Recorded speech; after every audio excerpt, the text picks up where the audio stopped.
Thank you for tuning in, everyone. I'm your host, Konrad, from Wednesday Night Reviews. And from superheroes to average Joes, here's what I read this week. So I polished off Pound for Pound by TKO Studios. This is in their second wave of books.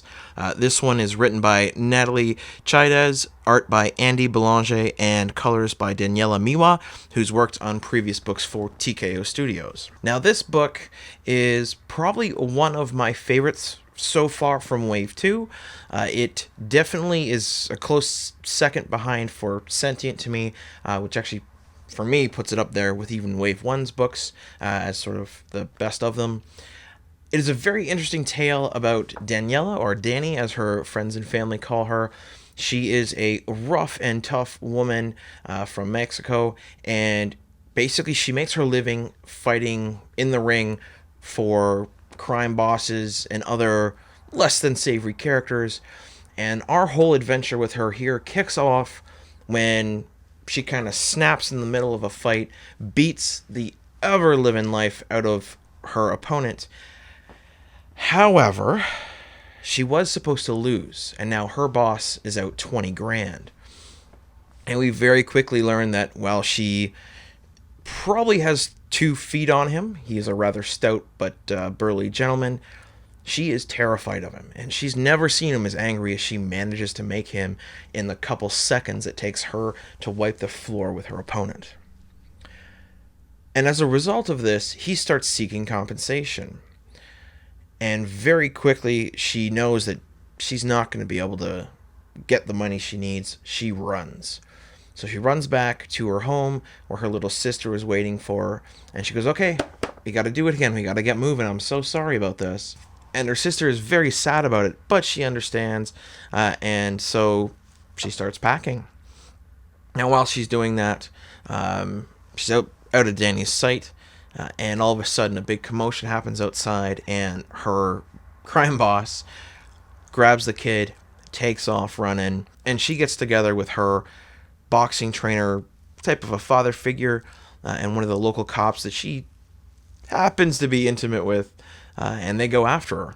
And from there, the adventure on what happens with Dani and her family tumbles off the rails. It is a very gripping story. It's very fast paced, so you can really just sit down and chunk through this whole book within, well, for me, it took about 45 minutes.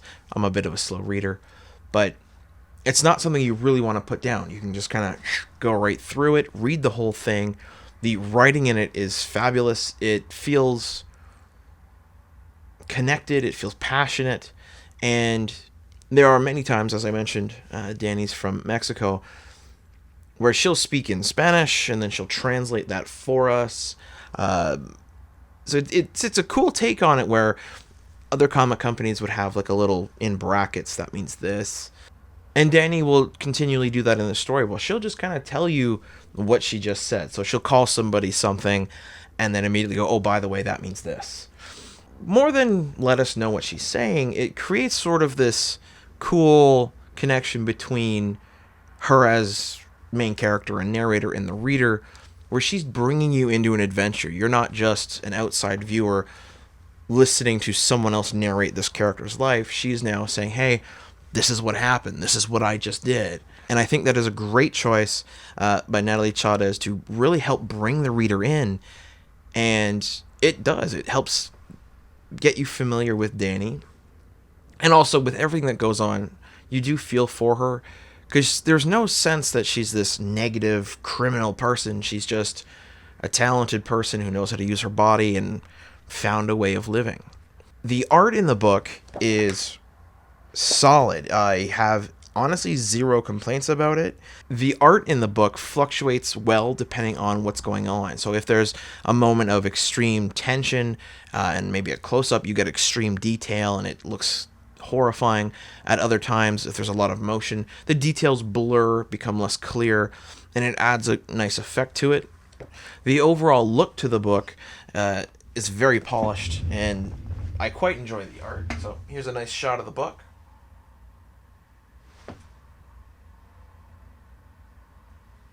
So we can see the opening rounds to Dani's fight, where she complies with the wishes of her boss.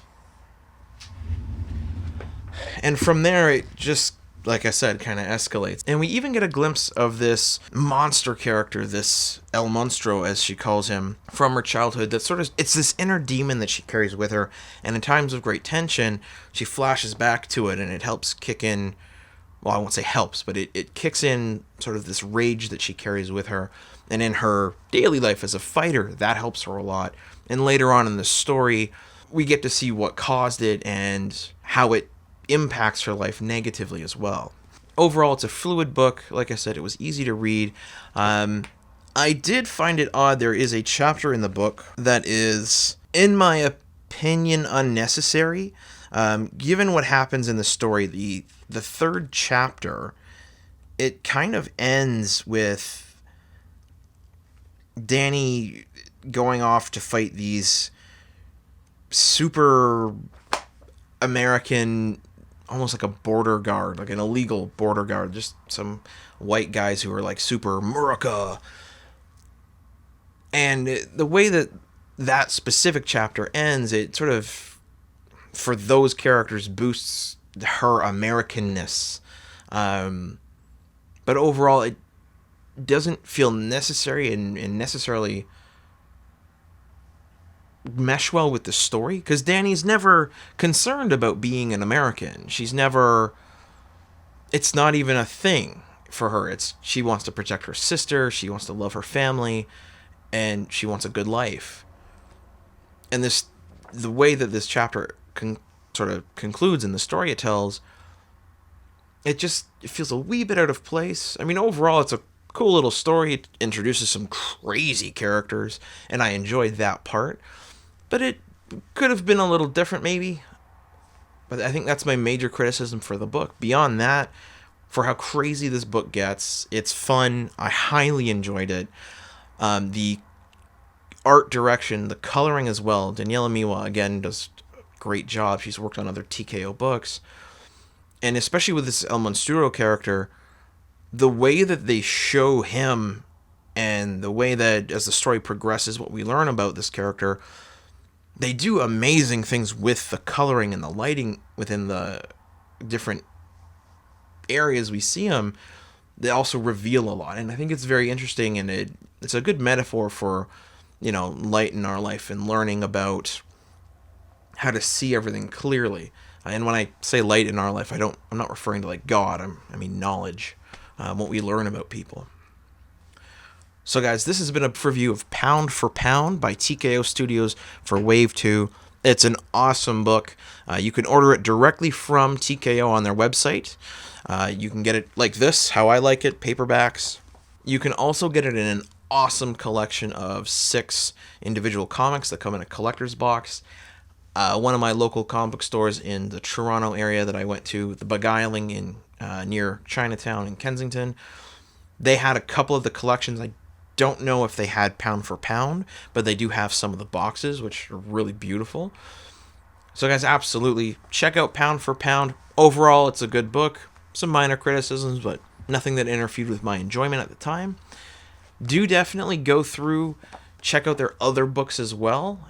Their first wave, I actually liked the entirety of it, all 4 books. This wave, so far, so good.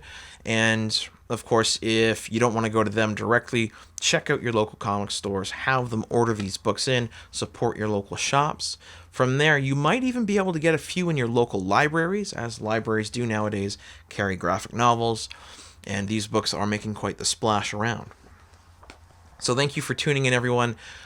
Let me know down below what you thought of Pound for Pound and the TKO Studios books.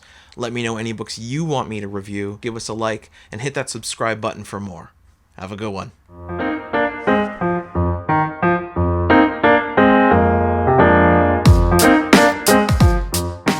for Pound in the TKO Studios books. Let me know any books you want me to review. And of course, have a like,